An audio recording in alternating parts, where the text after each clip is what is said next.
Coming up, the Brooklyn Nets go out with a whimper, and two big factors played a role: fatigue and head coach Jacque Vaughn. We break down the end of the Brooklyn Nets season coming up next. You are Locked On Nets, your daily Brooklyn Nets podcast. Part of the Locked On Podcast Network, your team every day.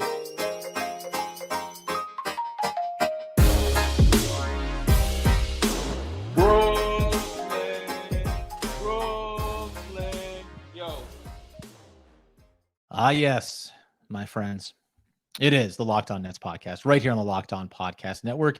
And it is your team, the Brooklyn Nets, every single day. He's Doug Norrie. I'm Adam Armbrecht. And Doug, we come in on a mournful Saturday afternoon. I kept it together at the top, but boy, this is not the way you wanted the Brooklyn Nets to go out. Even if you didn't have high expectations for this series, Saturday afternoon was the proverbial whimper to conclude this Nets season. Yeah, look, I mean, 2 years, 2 sweeps. It's a really rough showing. You walked into this game with no Embiid, thinking that this was going to be a game that they were going to be able to take back to Philly, maybe make things interesting. The first 4 or 5 minutes of the game really had you believing that. And it was essentially all downhill from there. And to say the Nets saved their worst for last, I think that would be pretty much the way to sum it up. Like, they really struggled in every facet of the game. We'll talk about maybe some extenuating circumstances that have to do with this. We'll talk about the coaching for sure, which really left a lot to be desired. In the end, it was a multi-pronged attack on losing. What that this game was. It was really you could criticize every facet of what happened here, and from just to have the season end like that, it's kind of like it's the worst way to end the season because it's hard to even hold your head super high. I mean, as a fan base, as a team, it's hard to even hold your head super high off the effort. Like, everything sort of coalesced here into one effort to make sure that the season ended here in Barclays, and in a way that's honestly just really, really unsatisfying. It's a really rough way to go out. I wish that first rounds of the playoffs were best of 5.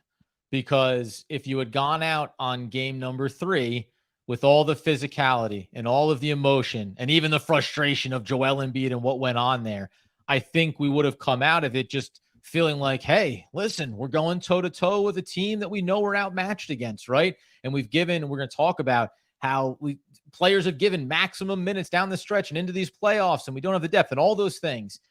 That, I think, would have been a little more satisfying just from what I think really would have put the right type of cap on this season, given everything that went on.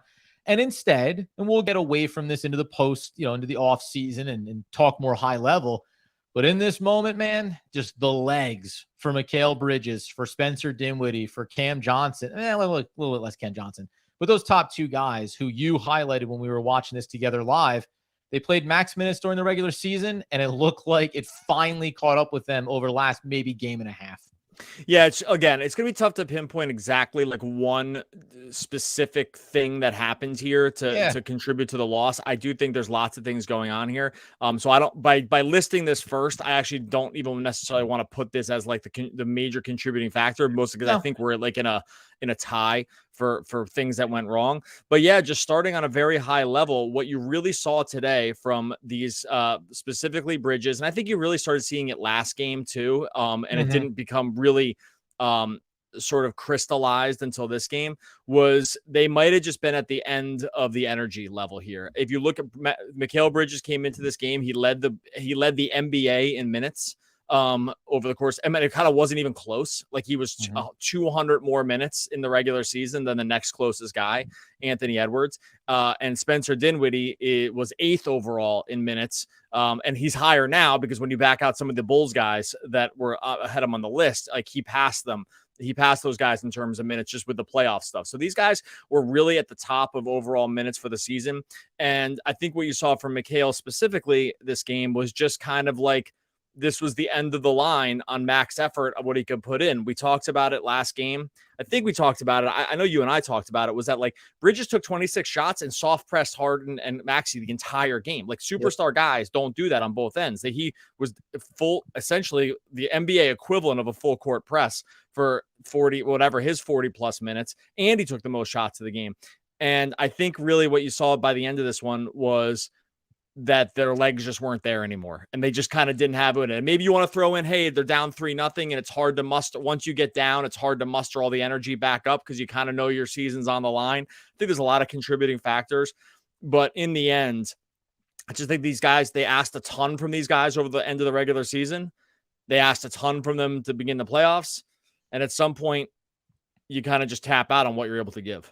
And I think there's an emotional drain on that game 3. Yes, By the way, none of these things are excuses. Like, again, we came into this series with a certain expectation. Both Doug and I were within one game of how deep we thought the Nets could go. And both of us even acknowledged that we were overestimating what we thought the Nets could do because we wanted to capitalize on those good vibes of getting into the playoffs and this new group of players. But there's an emotional, fatigue factor around everything that went on in that last game. And without Joel Embiid in this one, maybe in some ways it even takes away that villain that you want to get re-amped up about. This was a very blasé kind of game for much of it on both sides. And that, Philly doesn't have a lot maybe to be concerned with, and the Nets don't have a lot left that they can put forth in this one. I'll crystallize what you mentioned just about Mikal Bridges and the fatigue factor before we discuss what is at minimum 1A and probably number 1 with a bullet in Jacque Vaughn and some of the rotations in this final game.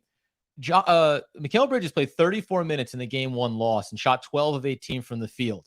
Now, the minutes went up over the next 2. The shooting went down over the next 2. And he only played, even though we know this one was kind of sewn up with about 2 minutes to go, he only played 39 minutes in this game. So, in some ways, if you go back and look at that game 1 34-minute performance, that might have been the sweet spot for how much you were going to be able to ask of him and others without kind of cresting over top of that. Very symbolic to me was the drive to the rim by Mikal in this fourth quarter when he had it. He had beaten the defender. He was at the rack, and it looked like he didn't have enough legs just to get up there and finger roll it in. So this isn't the only factor, but it feels the way I feel right now. Like, I feel like I didn't have the legs to get to the end of this Brooklyn Nets season. And you and I started this game by, feeling it, being invested, getting up, getting excited. And slowly, I think we both collectively collapsed as the team did as well. And look, I want to be really clear. We're saying this fatigue factor based on what we saw with our own eyes, right? Like, no one has come out and said this. I doubt anyone ever uses this as an excuse. It's just, maybe you want to say it's elimination game. Fatigue shouldn't be a factor. You should be able to just pull something from somewhere because this is a do or die situation. I just want to, it was kind of I mostly want bringing it up because I do think it's contributing and makes sense over what we've seen over the last couple of games with like a stark drop off in efficiency, a stark drop off in the ability to score, inability to beat guys off the dribble, even like subpar defenders and like Harden and Maxey, who you really should be able to cook with no backup rim running help or backline help in Embiid, even though Paul Reed, put in a really valiant effort. It's clearly not Embiid there. So I want to be really clear. We're not repeating something they said. I was just something we talked about. And I think there's merit to it. I think just watching these guys play, I said it mid-second quarter, right? We were talking about it when we watched the game. I was like, I think Mikal's cooked. We said it right. We said it there, and nothing over the next 2.5 quarters did anything to disprove that, right? Like, it just, frankly, if anything, it just got worse and worse. And it's not even an indictment on the guys. I think that these guys put in absolute hero efforts since this trade deadline to make Brooklyn like a relevant team, to get them into the playoffs on a team that was basically, essentially gutted and did a complete reverse course from what everyone thought was going to happen.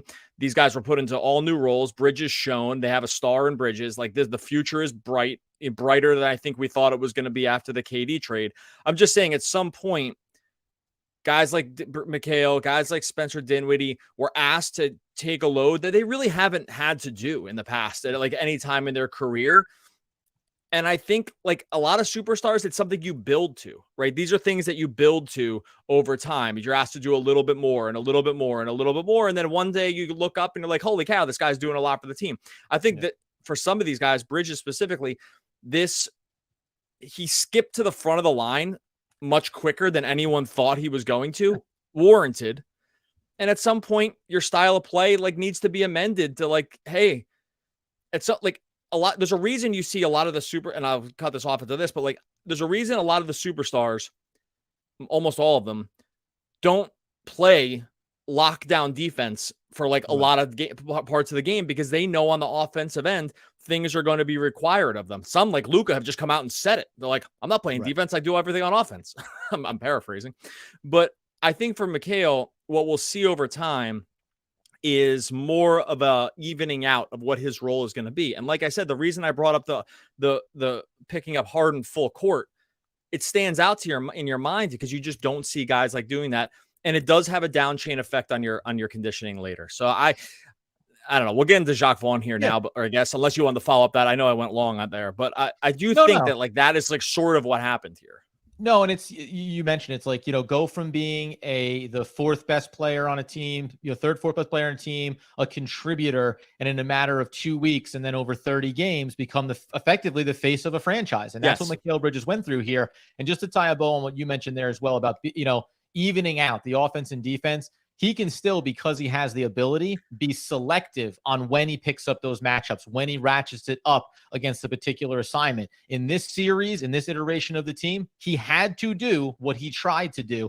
And unfortunately, it came up, anywhere between 12 and 36 minutes short, depending on how far you thought the Nets could go, even if they had all the legs in the world.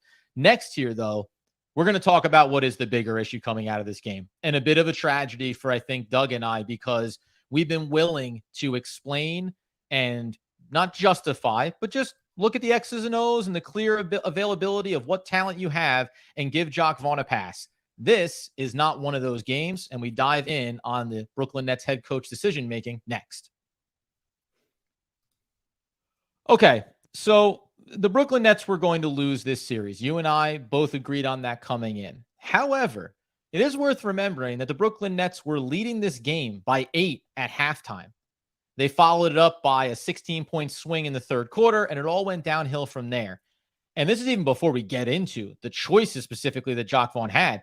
There's just a reality where you need to, at a minimum, know your team, know where the fatigue factor is, and say, I got to make sure that when it comes to the fourth quarter of this game, I'm going to be able to run all of my guys for as long as humanly possible. And we saw this. You asked the question about, haven't seen Spencer Dinwiddie in a while. He had a very long layoff in the second quarter. Maybe it wasn't going to matter in the end, but it screamed of a head coach who is either being driven by different directives than just trying to win basketball games in this playoff series, or someone who didn't understand where the value should be, especially in a game without Joel Embiid. Oh my God. To say some of the decisions here were head scratching is really probably being very nice about this. I don't, for the life of me, understand what was happening here. I'll say specifically in the second quarter, like in a game where you probably had a chance to extend the lead. Philly looked on the ropes. I don't think Philly had any business wanting to win the game. Like, they probably were fine just taking it back to Philly, getting Embiid healthy, and kind of just maybe winning it there, knowing that the series was probably not in great doubt. And things were trending like that after the first 4 minutes. I have no idea what Vaughn was doing here. The lineups he played make no sense, even for shorter windows. Like Patty Mills coming in and playing 5 minutes for what? For what? Why? Like, why is this guy on the court? He hasn't played in absolutely forever. They played a lineup in the second quarter that had Royce at the 5. I actually don't mind going small. I think that's fine. I think the Nets personnel is going to dictate a lot of times they go small.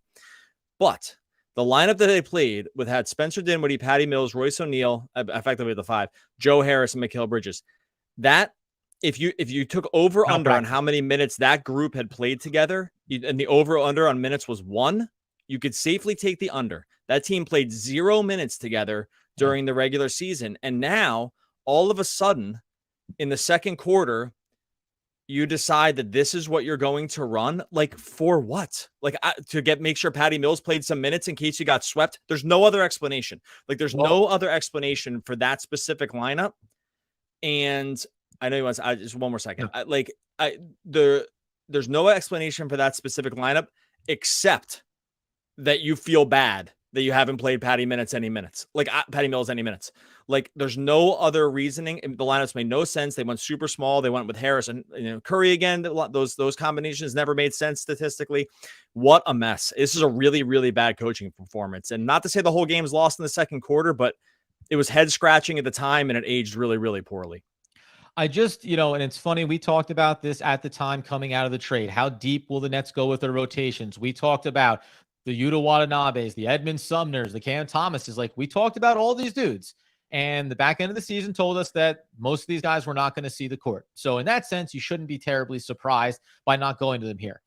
The idea, and this is then this is on the organization, by the way, if there was a collective understanding that we're going to reward and acknowledge the veterans. We talked around this around the trade deadline, right? Why is Seth Curry still on this team?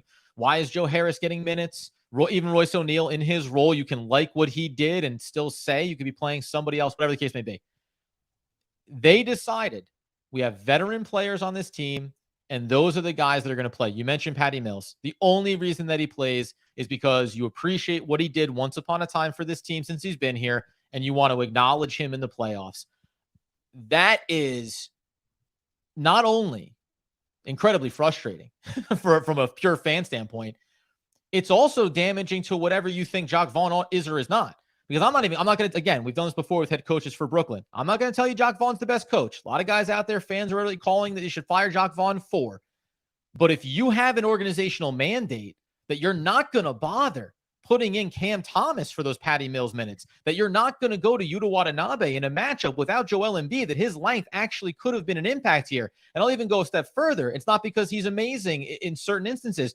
Day'Ron Sharpe could have really helped you against Reed, who was absolutely abusing the team on the glass. There are very clear decisions you could make here, and Edmund Sumner thrown in there as well.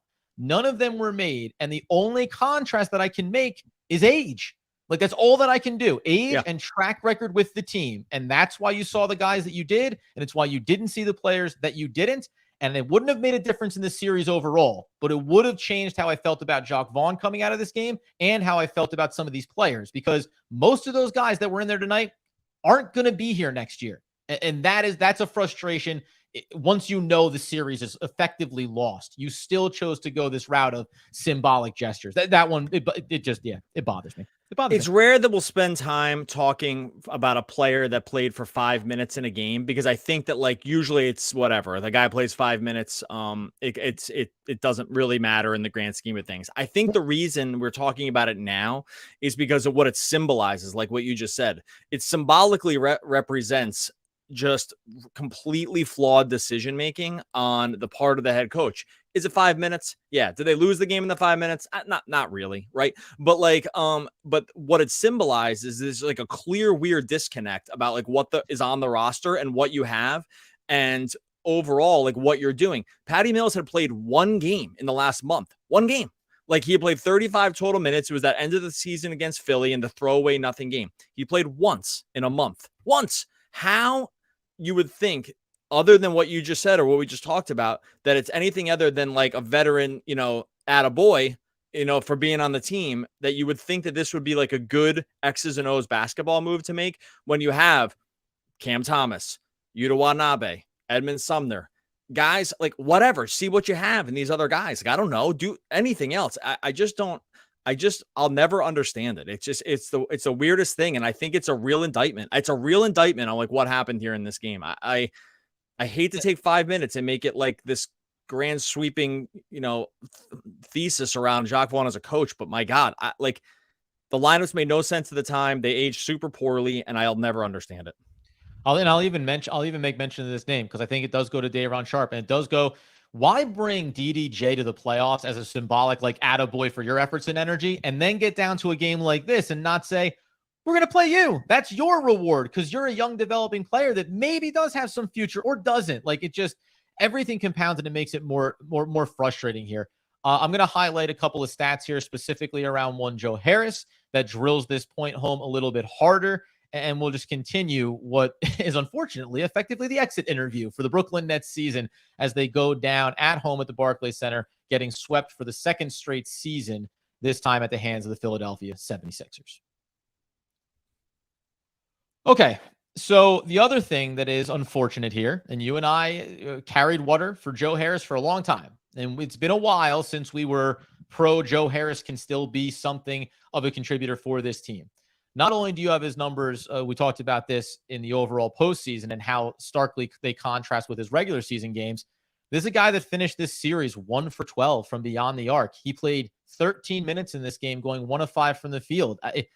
Again, this is only doubling down on the conversation. He's not a good defender. Neither is Patty Mills. Neither is a Seth Curry. And all the other players we're talking about are ones that can impact a game that with an opponent. And by the way, quick pause here.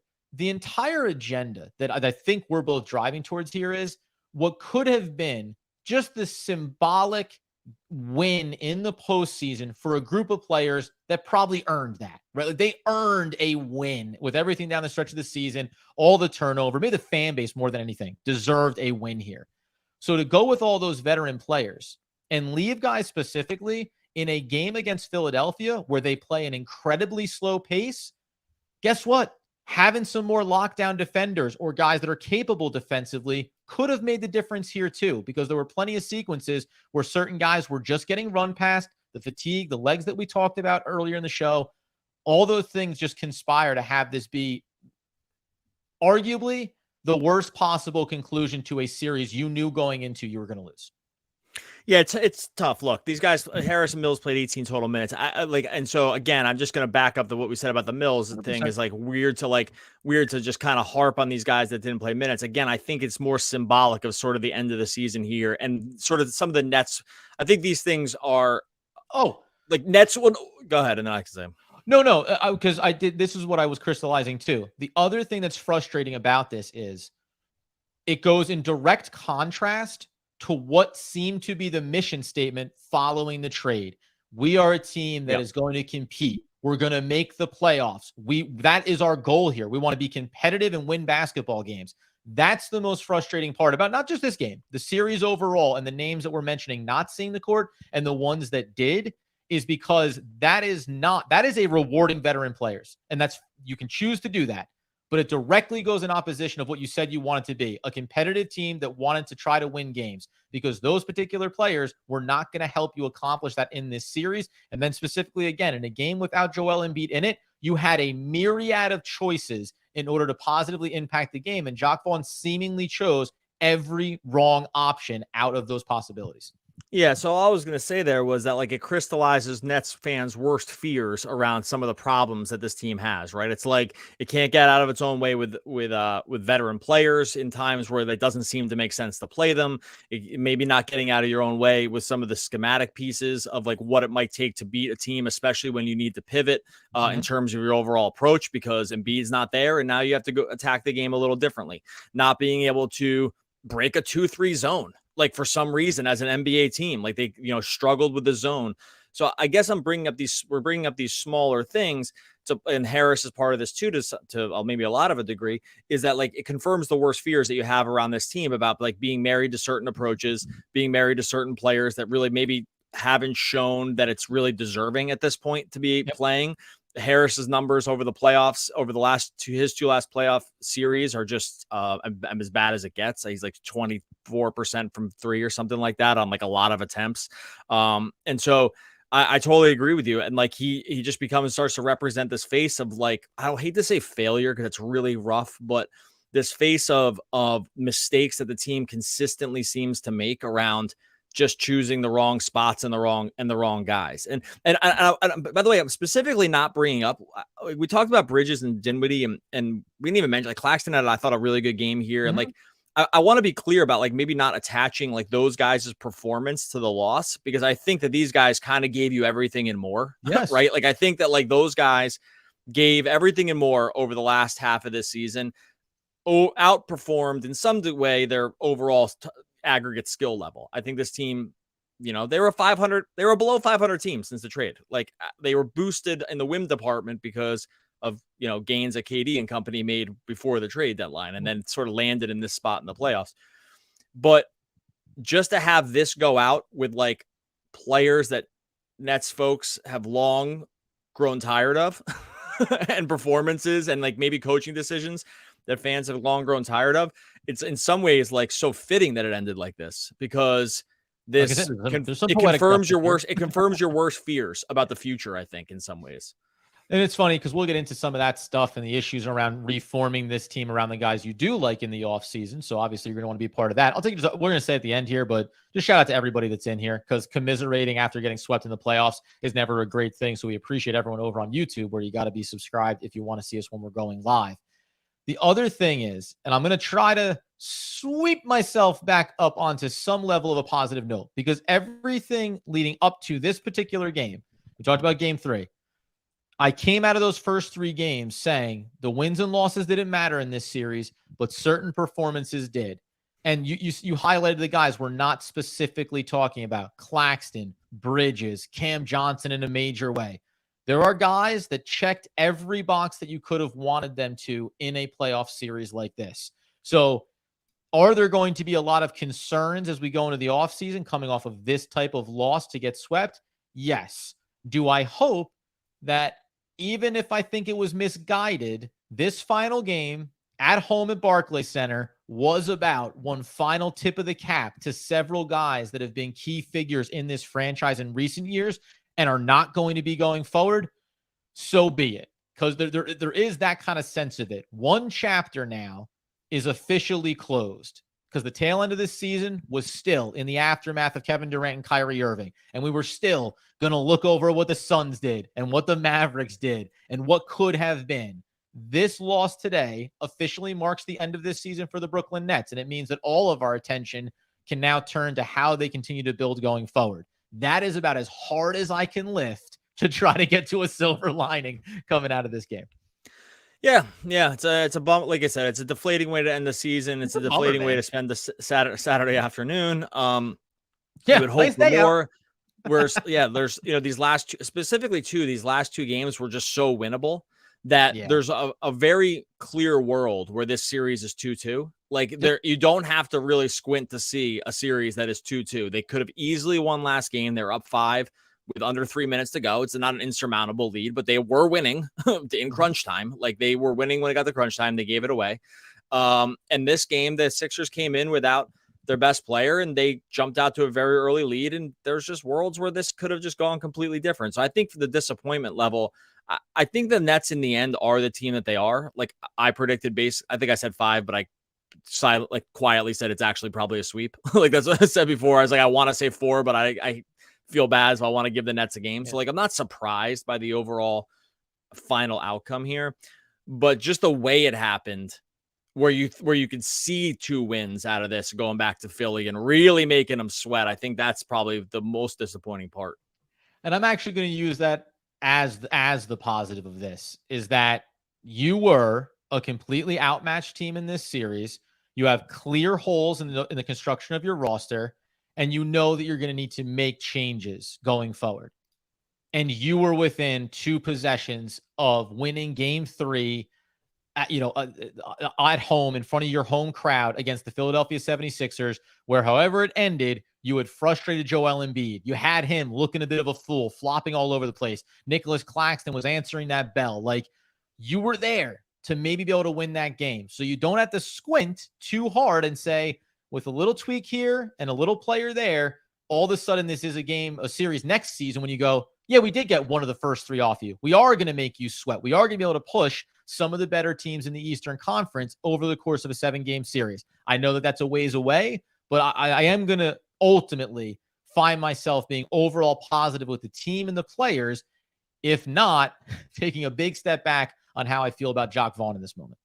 All right, we're going to get out of here on the podcast. Podcast will go up as probably end up being Monday's podcast. We'll stick around for a few minutes here in YouTube to commiserate. Got a lot of people in YouTube, everyone here, and for a little Nets therapy, so much appreciated along those lines.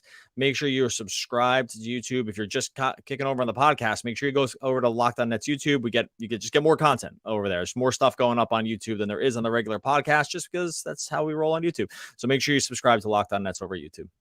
From yours truly, the Brooklyn Nets celebrated Earth Day by getting buried. Oh, the all-time great poets. We will be back again next week talking more Brooklyn Nets basketball. Welcome into the Post-Podcast podcast. I'll be interested to see. I was not monitoring. Sometimes Doug does this a little bit more in real time than I do around some of the sentiments. I'm curious to see how fans feel about this. I think it's pretty easy for most fans to immediately turn the page and say, like, so what do we do? How do we fix this for next year? How do we make things better? But feel free to do the shout out at Locked On, and we'll go ahead and get them up here as they roll through. Here's Brennan, a frequent flyer with us. I can't, man. What do you think about Cam T going into next season? You think JV will actually play him or just continue being an idiot? Now, listen, first of all, I like your straight to the point approach when it comes to Jacque Vaughn. Here's the only thing I'm going to tell you. And if you feel like Joe Tsai and Sean Marks have not handled things well over the last couple of years, this isn't just like a purely Jacque Vaughn when it comes to Cam Thomas. Not just Jacque Vaughn making this call. Because guess what? Sean Marks drafted him. So if Sean Marks wanted Cam Thomas to be playing in this playoff series, he would have been. So at a minimum, Sean Marks and the organization are saying, you tell us what you think you should do. Or there's a trust level there. I don't know. If I had to say it right now, Cam Thomas is getting traded because there's just no world where you wouldn't want to utilize him in a playoff series to get him that experience. Yeah, this would be fascinating to see what happens with him. I'd be shocked if he was back. I just don't know why. For what? They don't want to play him. Unless everyone on the team is hurt or got traded, and then he gets to play a lot, and otherwise he doesn't play. I just don't. That's not even an evaluation of Cam. It's just how they've evaluated. They don't play him. So I just don't understand at that point what the point of having him on the roster is. He's team controlled for the next 2 years with team options. He's cheap.Maybe you think you're going to develop him more. I'm not really sure what the plan here is. I'm not sure they've had a plan with it. I'll forever say there's something else behind the scenes here that we just don't fully understand because there's sometimes no rhyme or reason for this. You're begging for there to be something else at this point. What's that? You're begging for there to be something behind the scenes because if not, then it's a whole other level. There's no explanation. I don't really know. A couple things. Not sure what Gerard was referring to, but I'm sure he's correct here. I nailed it. Yeah. That's a good one here. Got this one. Thanks for the therapy, guys. Really needed it. No problem. We're doing this ourselves. I walked home. Just as a point of honesty, Adam and I were watching this game. We live a few blocks from each other. 2 minutes left in the game. I said, well, I'm out of here. I just started walking home. Didn't even watch I think it was the last 2 minutes. I was like, I'll walk home. By the way, it's 2.5. Doug says, I'm going to pack up here and hit the road. I said, no, if they just get a stop here. And then it was like a triple from Melton in the corner. I was like, all right, here we go. Yeah. So, I said, okay. I was already halfway. I was not going to stop. That was not going to stop me one way or the other. For jokes. Shoot. I shouldn't, I didn't read the end of this. I saw the Simmons trade. I had a long text conversation with a buddy of mine. Shout out James Davis. We were talking about we ended up talking about Simmons today in a long text conversation about just the Nets state of affairs and how, we've all forgotten about, obviously this is a joke, but we've all forgotten about the Simmons piece. And, you and I talked about it a little too off the air, but the Simmons piece is going to be as crucial as anything. It's the worst contract in the league right now. It's not close. I mean, no one's even close on the contract. He would have looked real good in this series. 70% of his old Ben Simmons would have actually probably been something like a game changer here in terms of how they want to play, keep up the pace, outrun Philly a little bit. We'll see what happens. He's untradeable though. So no worries there. He is going to, I'll tell you with full certainty, and here you go, that you can book it. He will be on the Brooklyn Nets next year. There's now what role he plays, I do not know, but will he be rostered on the team? 100%. They're never, ever, ever trading him. And I'll think of some weird thing that I can do if I'm wrong about that. I was going to shave my head, but I've already done that. You're going to grow your full head of hair and then shave it. I'm going to start a couple other ones here. Go ahead. And then, this is one I think was like an inner conversation here, but it says stop making excuses. It was not chemistry issue. It was a coaching and roster construction. And this isn't an excuse. Take the coach off the table. Remember, when you find yourself in a position where you're going to trade away two of the best players in the league, your agenda is just trying to maximize what you're going to get back in return. In the instance of Kyrie Irving, you can look and say maybe more draft capital would have been better, et cetera, et cetera. But when it comes to getting back Mikal Bridges and Cam Johnson, there is going to the roster construction. This isn't the team that they went out to construct coming into this year. You're taking back the best value that you can, and then you reevaluate in the offseason and try to figure out how you can shift this thing. That's just a reality, not an excuse for any level of it. And especially, I said, I'm taking Jacque Vaughn and the coaching completely out of it because there are different rotation decisions that you obviously could have made. The one other one I'll just hit real quick is just on Cam Thomas. Wasn't even bad at his minutes in game 3. Again, I'll just be clear. The minutes that he had were fine. They were neither good nor bad per se. Like, he did all the things that you thought he would do. Turn the ball over a bunch, sat in ISO way too much, also got in the mid-range and knocked down shots. It's not an indictment on whether or not Cam Thomas is good or bad. It's just an indictment on not using players that in theory could be a part of what you do going forward. And it makes you feel like they're not going to be when you don't see them get any run. All right, a couple more here. What do you got? So this is another thing I was talking to my buddy James about today, about should the Nets trade Mikal and start rebuilding the 2024 season, because I feel next season will be very confusing. I agree with this. I do not think. Okay, so I'll make another very strong opinion here. Okay. There's 0.0 chance they explore trading Mikal Bridges, and I think I have a lot of reasons for this. I have three main reasons for it. One is he's very good. And so you want to have good players on your team, and more than bad players. So I think that just from a skill standpoint, just there, I think he showed that he is significantly better than what probably even the biggest Mikal Bridges fans thought they were getting back. So that's one. Two, Bridges does a lot to counteract. Bridges' contract is actually now, from what you've seen, probably like one of the best contracts in basketball, like non-rookie scale kind of stuff, right? That when you guys have like a really cross control rookie guy, they have Bridges because he signed super early before he became this guy. They have Bridges up to $25 million through the 25-26 season. Like, that is about as good of a contract for what he is now as you'll find in the NBA. You would actually struggle to get fair value back on that contract now, because it goes out for so long and it's so little money. So I think that, like, it's one of those things, like, how do you ever recoup full value? It'd be so hard. It'd be so hard to recoup. That the contract is so amazing, and the contract actually helps counteract the worst contract in the league, which is Simmons. Like, you actually need a couple, and actually Claxton's contract's amazing too. Even though it's only for one more year. Like, those contracts go a long way in being able to put out like a real basketball team. Now, I will say the only way to probably achieve real championship level status is to completely bottom out.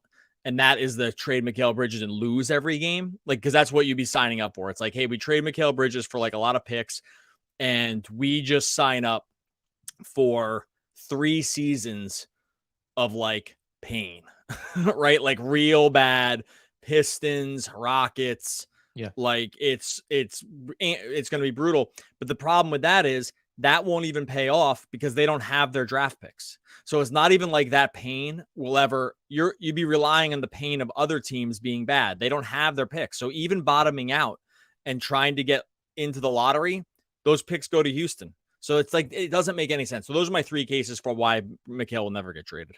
Yeah, and I think, like, it's like you could say whatever, 4 first-round picks for Mikal, and then you start packaging and try to get up and da-da-da-da-da, and you look for guys, you wait for a superstar who wants to sign the max extension and then wants out of someplace. But all of those things are dreaming on what could be. And I'll go back to when they made the trades.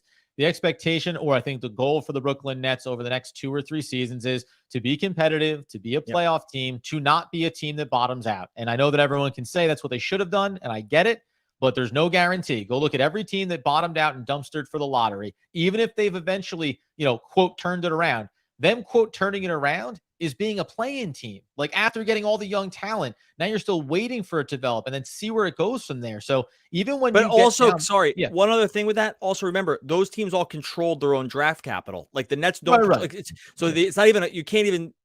Bottoming out what will Phoenix never does, what Dallas does, whoever you trade Mikal to, you're going to be looking at all those teams. And by the way, I know you're going to say this, when you give Kevin Durant to Phoenix, when you give even Kyrie to Dallas, wherever you want to send Mikal, those teams all get better. So their draft capital all gets worse. And I will just point out to just to tie a bow on what you said too. It'll be basically $9 million for Claxton next year, and you're basically $30 million for Bridges and Claxton next year. And you have to do this kind of bookkeeping, to your point, when it's $37 million, almost 38 for Ben Simmons. You just have to sit there and continue to remind yourself, well, Bridges and Claxton should probably be costing you closer to 50 combined than 30. And you're stealing that 20 million that you're losing on Ben Simmons. That still won't matter at all unless Ben Simmons actually ends up playing. That's the only way that those numbers fudge and work, is if he also is some kind of contributor for this team. They have a lot of decisions, man, before you hit your next ones. They have so many things to sort out here in this offseason. Royce O'Neal is going to be on the books for 9.5, movable guy. Patty Mills, 6.8, movable guy. Joe Harris, 20 million, movable guy. Spencer Dinwiddie, 20 million. Like, I just gave you over $50 million of contracts that they should be getting off of potentially at latest by the trade deadline next year. There's a lot that's going to happen with this team. I don't think Mills or Harris are movable, frankly. I hear what you're saying because like they're at the end of their contracts. I think we've seen too many cases in recent years, these guys getting to the end of their contracts and actually not being movable. Like they get bought out. Or they get bought out. But I mean, like, but you don't get anything back for a buyout. I guess my point is like, that's just cutting your losses and moving on. So I just don't, Patty Mills is too old. And I think Joe, never, what's a tragedy is that Joe Harris, for whatever he is during the regular season, unfortunately, even at 20 million, you could squint to see a world where someone would trade for him, if not for the fact that his playoff track record is so bad that that's the reason you'd be willing to eat the contract, is for that value. And he's shown that he won't be able to be relied on in that role. Yeah, I just think the trade window on these guys is, I mean, Mills never had it, but like the trade window on these guys has sailed. I don't think that. Who do you think is gone next season? I think we actually play him consistently. I think the players that'll be on the team next year is pretty obvious. It's going to be Simmons, obviously. It'll be Bridges. It'll be Harris because they can't trade him. It'll be DFS because the contract is out for a bunch of years, and they probably think that he's functional enough. Then after that, I mean, obviously Claxton will be on the team. Curry's gone. They're not going to re-sign him. Mills will be back because they got him for one more year. I do think they re-signed Cameron Johnson in the offseason, so I think he'll be back. And then I think that, and the three guys that where it's like the money's not fully guaranteed are Dinwiddie, Royce O'Neal, and Edmund Sumner. I think of those guys, I'm actually not sure. I think they'll all probably start the season on the team, and we'll see kind of what happens. But there's a world where they don't ever get there. I'm not sure the exact details of the Dinwiddie contract because it's not fully guaranteed, but it'll be really interesting. So I think the team's going to look mostly the same next year. I think like at least around the core guys who get minutes. And then we'll see what happens in the draft. But I think that like that again, it's so crazy. It all comes down to like if Simmons is good, like, because if Simmons doesn't play, I think the expectation here will be probably a lottery team of a team that doesn't control its own pick.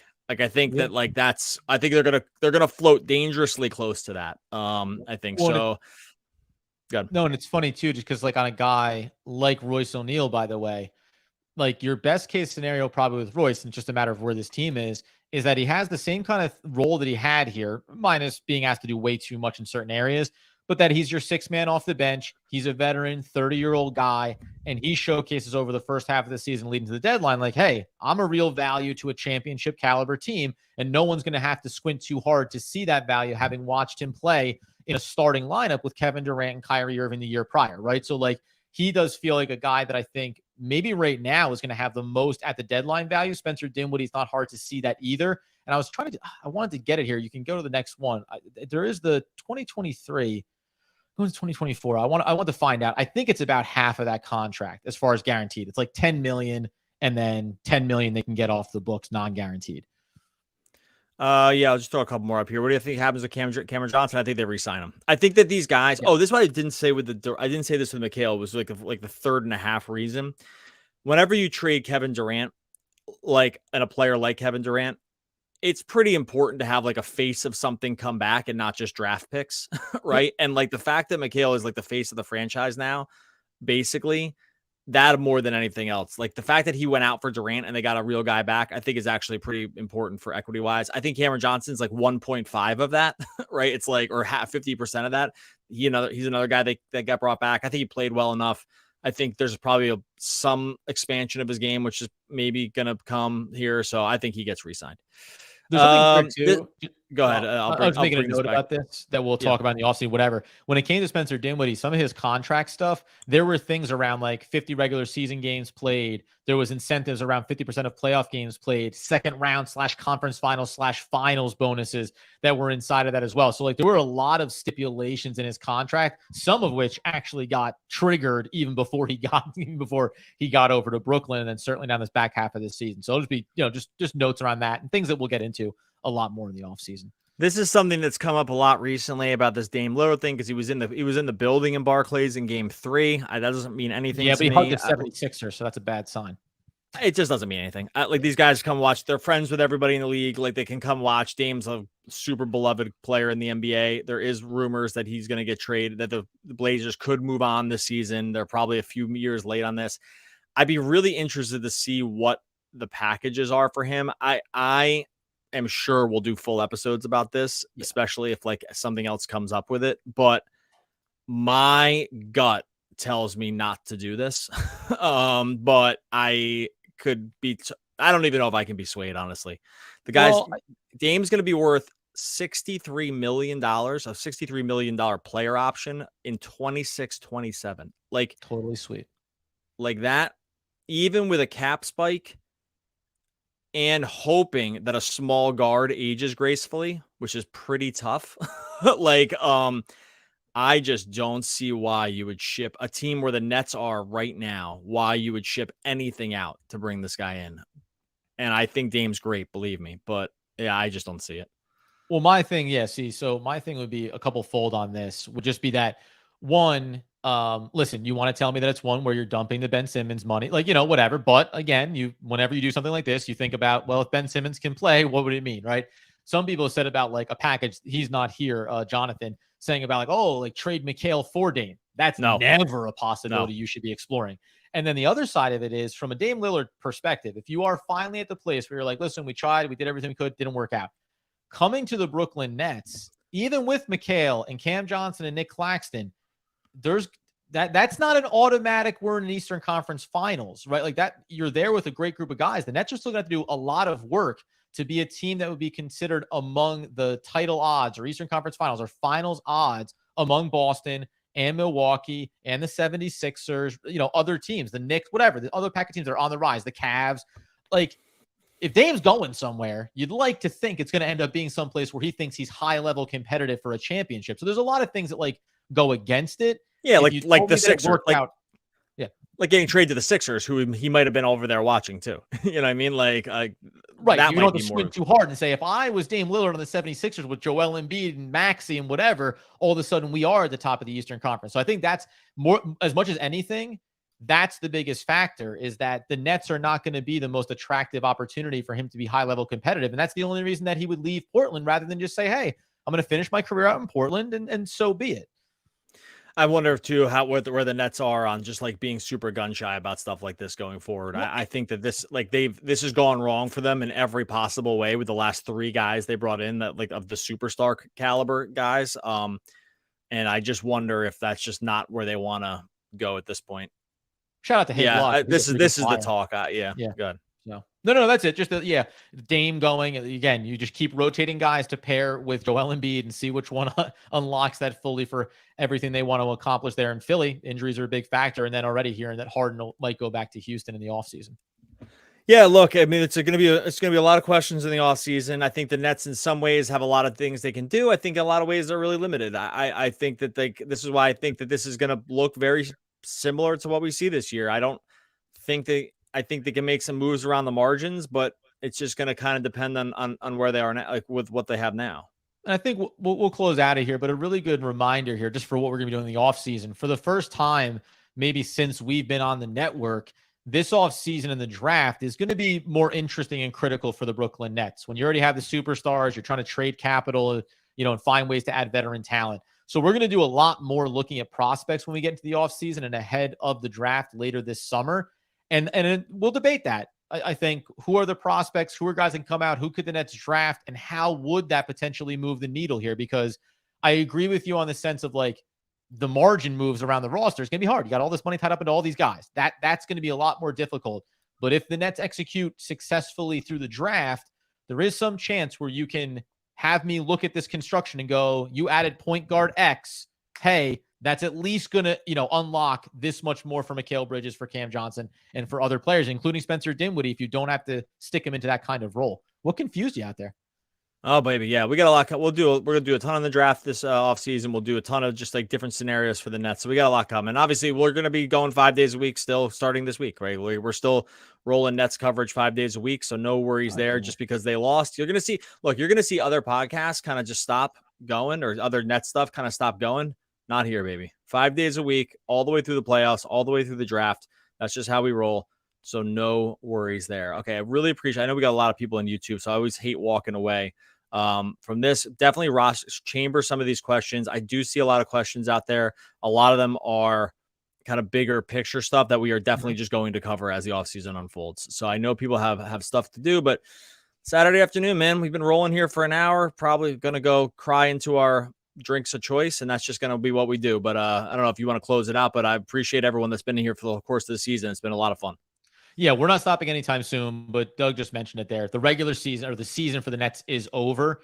And we appreciate it, man. We saw so much growth across YouTube, all the questions, the engagement, the battles of conversations around things. It makes this a lot more fun to do, and we love seeing everyone show up time after time. So keep all those questions ready to go. We're not going anywhere anytime soon. But until next time, man, we'll be back talking all things Brooklyn Nets basketball.